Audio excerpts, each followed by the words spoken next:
Thanks for tuning in to Proline TV. It is a Tuesday, 48 hours approximately following the end of the 2025 NASCAR Cup season.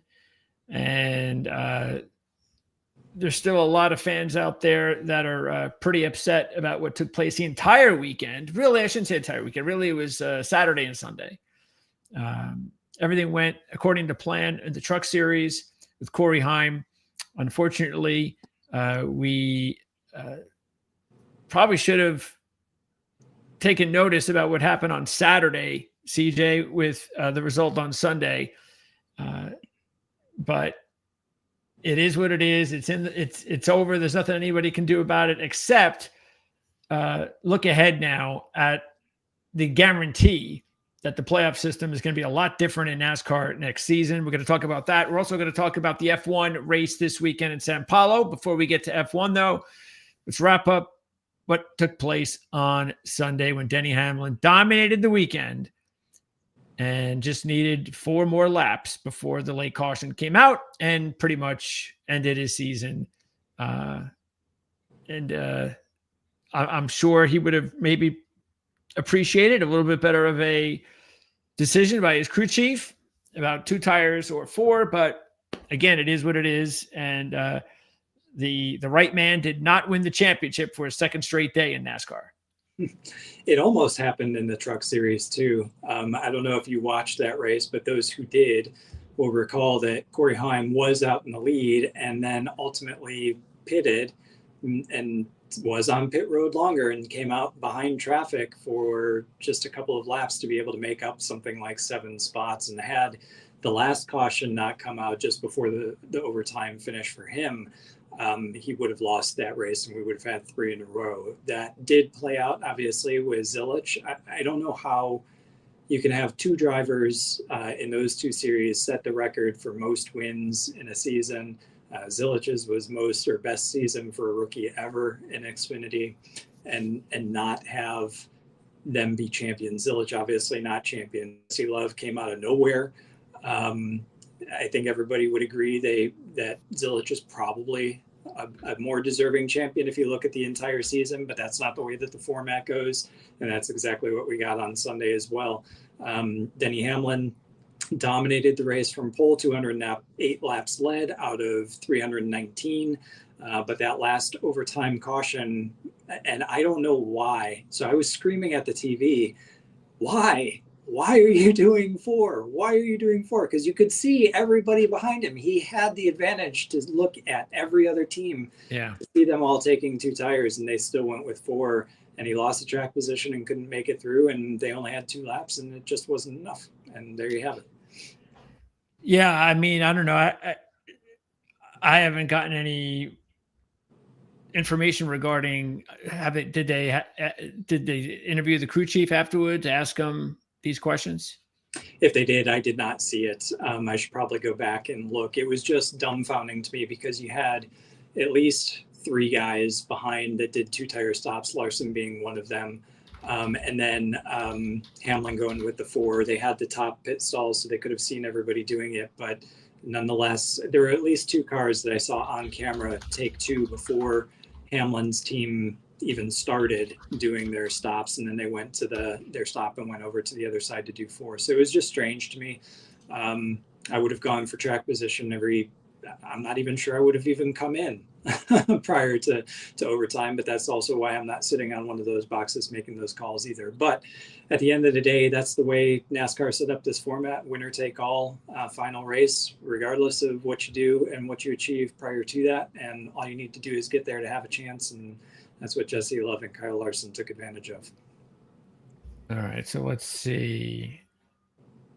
This is, of course, you're going to get there's a lot of Monday morning quarterbacking. Of course. We're saying Gale should have done 2 tires. Obviously, in hindsight, yes, he probably should have done 2. But I will say is normally that's on the spotters, and I'm sure of the war room people can do the same. But usually we're on the front straightaway looking at the entirety of pit road, and we can see the guys in these late stalls and relay. All right, This one put 2 on. This one put 2 on. Phoenix is a different story because we're in the middle of that corner and you have no depth going down that back straightaway. I don't know what the conversation was with number 11 team spotter Chris Lambert. He might have told him or not, but Lambert wouldn't have known. I mean, you could have guessed it by how fast he got out of the box, but he would have not known for sure that 5 put 2 tires on because you can't see his box from where we're standing. Now, maybe someone in the war room can say, hey, the 5 only went with 2. And there you go. Yeah, you'd think if we could see it on TV, watching it happen, somebody in the war room that's watching the coverage could see it happen and make that relay call at a place where apparently that you can't see all of pit lane at Phoenix, the most important race of the year. But here we are Tuesday afternoon quarterbacking, right? Yeah. Screw Monday morning. We do things a lot different here. Yeah. Look, the fact is that the good news is that it's over and we're not going to have this system anymore. And we're also not going to have to sit through a championship winner-take-all race at Phoenix anymore. That's the last time that's ever happening, and that's a good thing. I don't know how to feel. I mean, boy, that's just to lose a race like that hurts, let alone to lose a championship in that situation. But again, that's NASCAR. Now we're going to find out exactly what they're going to come out with. Has there been anything that you've heard at all regarding ideas I've heard that make sense? I've heard a lot of ideas, and I've also heard them say multiple times that nothing is off the table.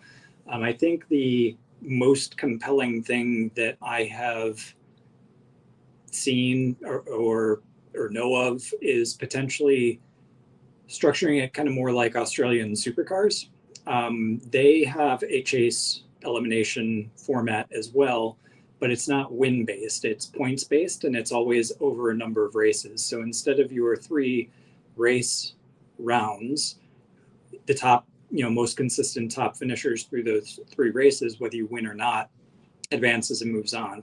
It doesn't necessarily, there are certain races where you can win in advance and automatically guarantee your way through. But what that does is opens up the door for, like when we were heading into the playoffs, every position was decided except for 2.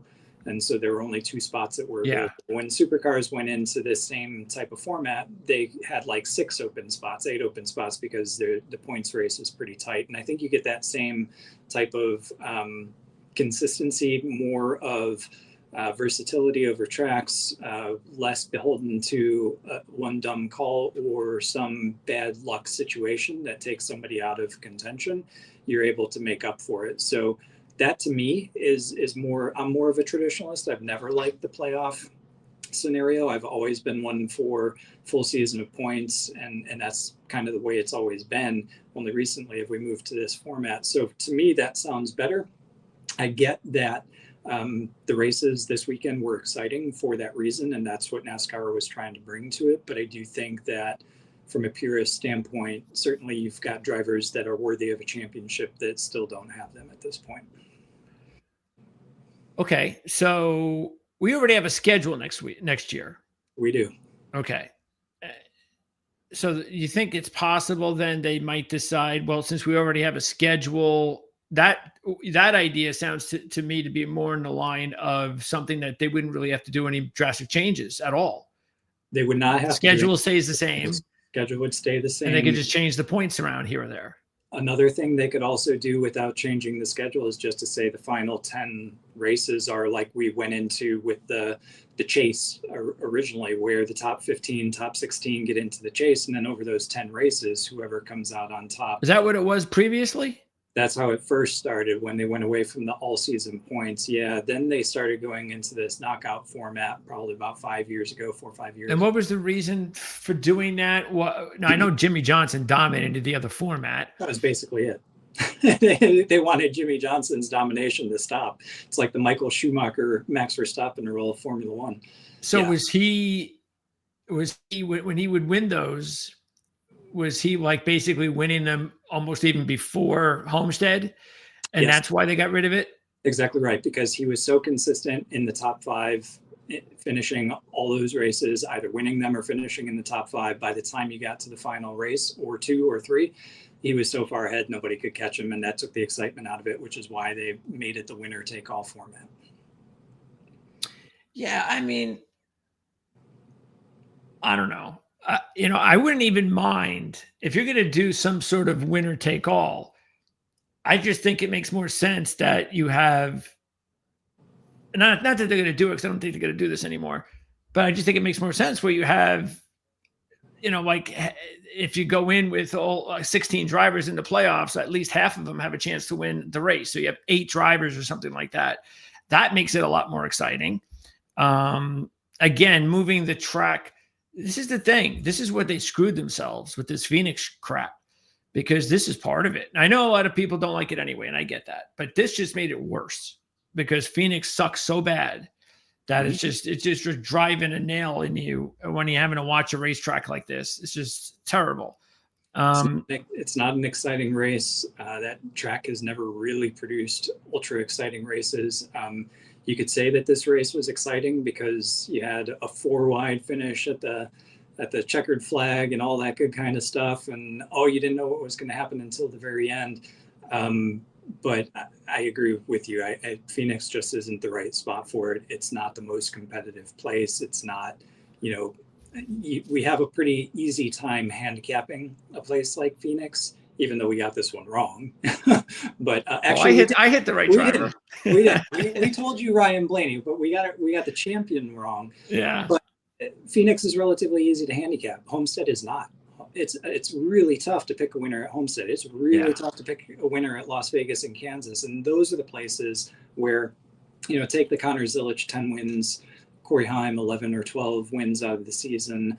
Take those instances out of it. But if you've got a number of top guys that are in the playoffs that are all bunched around 3, 4, 5 wins per year, any one of those are probably a worthy champion, right? And so therefore you should have something that's a little bit more competitive, a little bit more difficult to predict turn out if it's a winner take all. But thankfully, hopefully, we are moving away from this winner take all one race thing.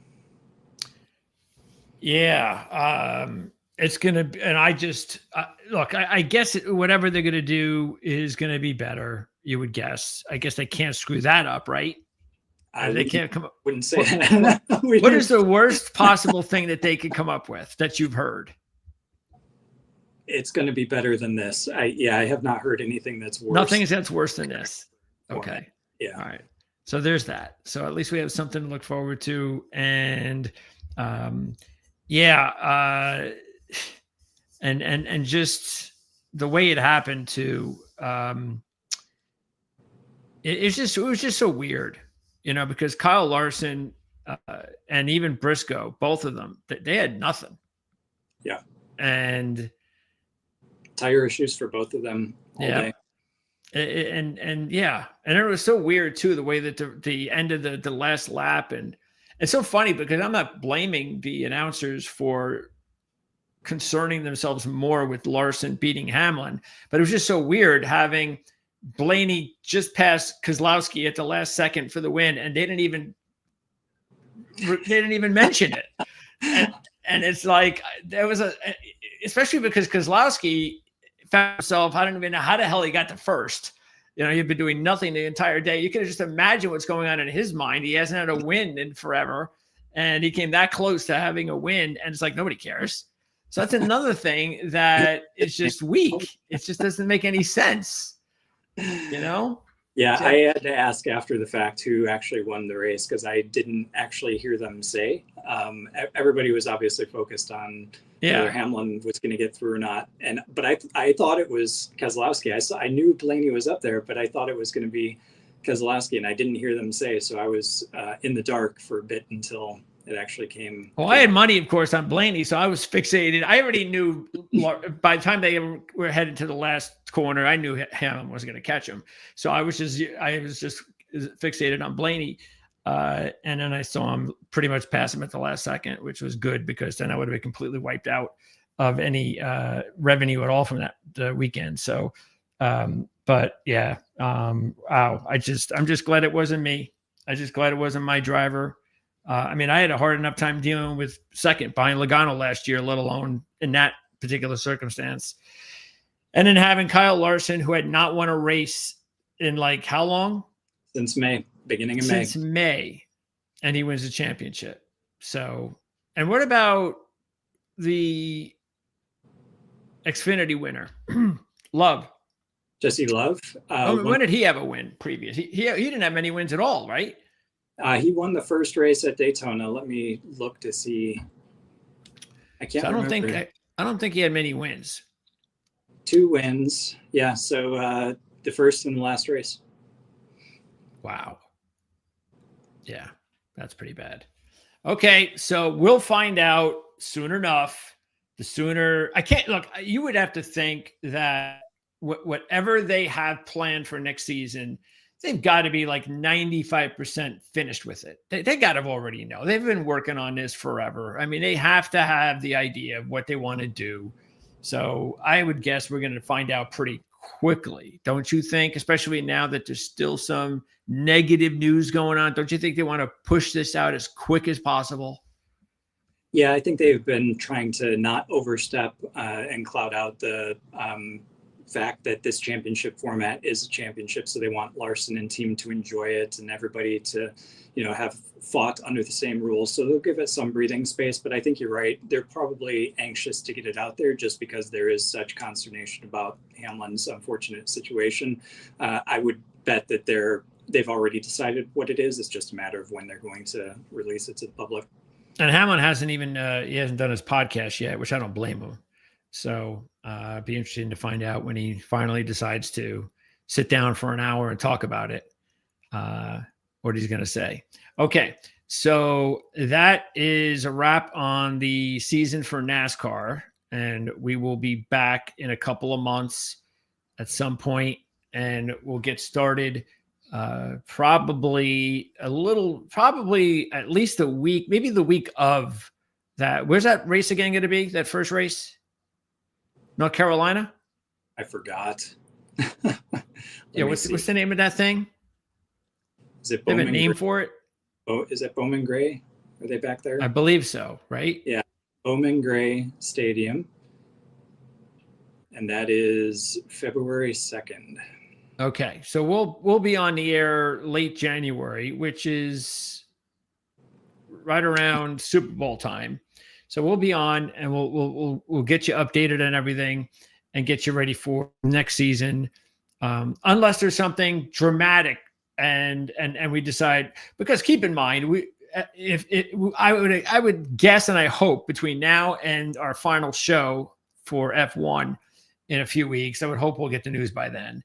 And we do, obviously we'll talk about it here before we have our last show of the year. And again, that's going to be, as far as the F1 schedule, there are 2 more races after this week.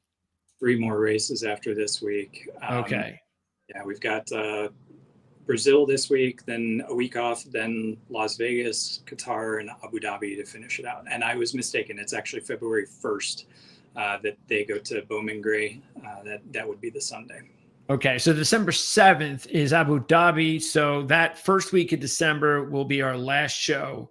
Hopefully by then we'll get the news of the NASCAR new playoff system, and then we'll be able to talk about it, because we'll be back again in 2 weeks to talk Las Vegas, and then the next week and the week after that. So we'll have 3 straight weeks when we return in 2 weeks. Las Vegas, like you said, Qatar, and Abu Dhabi. So hopefully within that 3-week stretch, we will have some news on NASCAR. All right. So as far as F1, let's pop on the latest odds. And I forget what they were. I don't think they've changed much since we looked at it, I think, last week. The odds for the championship are still pretty much the way they are. So Lando Norris at 135, Max Verstappen still a very, very solid plus 275, even though he had a big miss a couple of weeks ago. So yeah, Lando Norris leading the championship by 1 point, just took it over from Oscar Piastri with his Mexico win. Piastri didn't even make it onto the podium that race, which is why he lost ground. Max Verstappen, though, finished third, whereas we've been telling you Max Verstappen basically has to win out the rest of the season, and didn't do that in Mexico. So a little bit, and that should have been a track that favored the Red Bull too. So a little bit more pessimistic about his odds, which is very surprising to see him so close to Piastri, considering he's way further back from Norris than Piastri is. All right. And then the race, what do you expect the odds to be for the race? So Max Verstappen has won the last two at Sao Paulo. Last year was probably his best drive ever. It was in the wet, and he had some good fortune, obviously, that helped him through that. But since he's won it the last two times, including last year when he was already on the back foot, I bet you he's really close to McLaren, if not the top choice this weekend. Yep.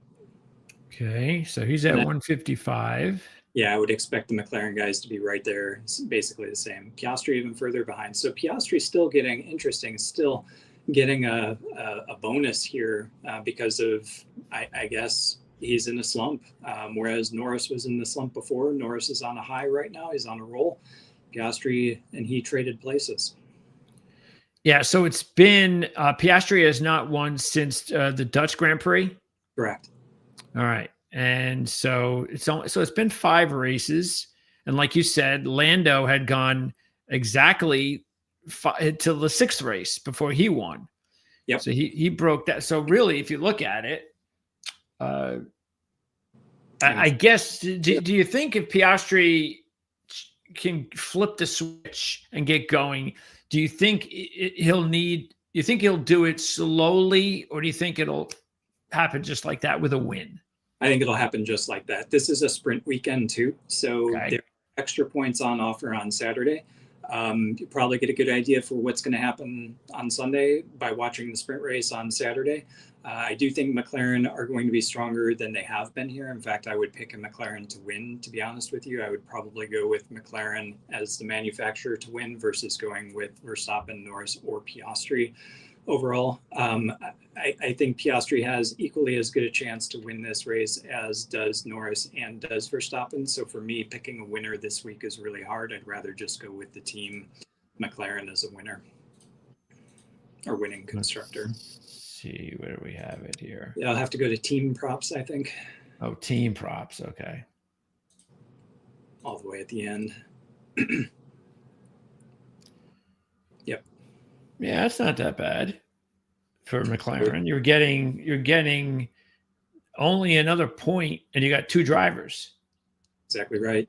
You get 2 shots by taking McLaren. You have to flip the coin to get one of them, unless you're convinced that Piastri is going to just dominate Norris, which I think it's like flipping a coin. These 2 guys have been really competitive all season. Right now, with only 4 races left in the season, they're only separated by 1 point.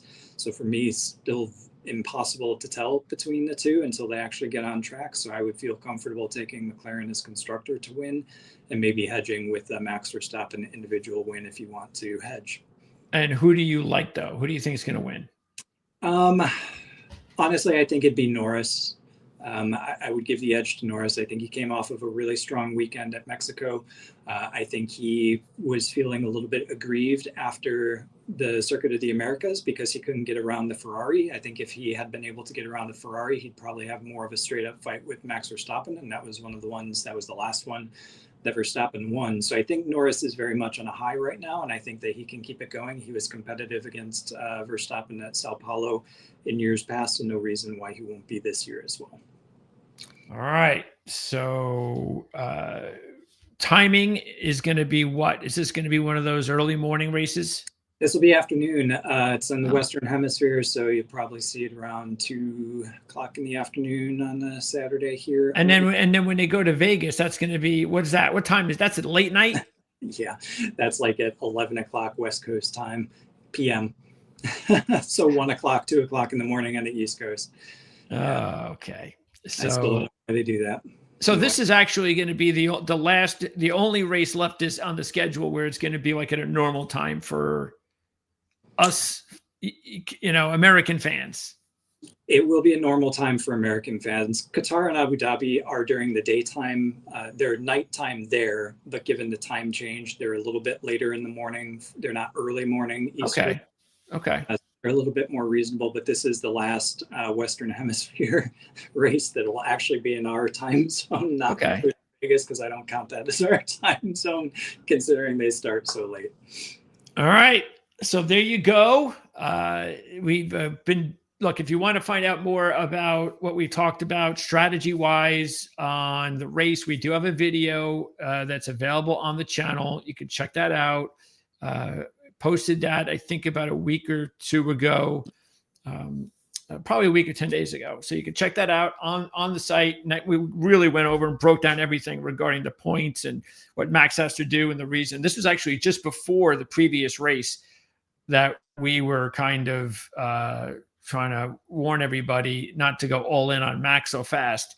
And it kind of worked out really well, I guess, for anybody that might have listened to us after the previous race. So that definitely still applies. You could check that out. And we just went over a whole bunch of really interesting things if you are into wagering on Formula One as far as the championship is concerned the rest of the season. And of course, in 2 weeks, when we talk again, we'll have a lot more to say after this race, because bottom line is, if Max were to lose this race, even if he finished second, and I don't care who he loses to, his odds have got to really just drop. It has to, right? Yeah, they have to. Yeah, he's 36 points behind now. He cannot afford. And basically 36 points and 37 points behind, right? So there's only 1 point separating the two McLaren drivers. Yeah. Okay. So again, he's got to be winning races. McLaren have to have some problems. If he's, like you said, even if he finishes second this week, he's losing points, and that's the championship slipping away. All right. So CJ, we'll look out for your F1 report. That'll come on later in the week. And don't forget to check out rotowire.com. And we've got a link in the description of the videos. You can check out all of CJ's work. Even if you don't want to wait until Friday, just taking a look at everything else that CJ does for RotoWire. So CJ, appreciate it. We'll talk to you again in a couple of weeks. Absolutely. Looking forward.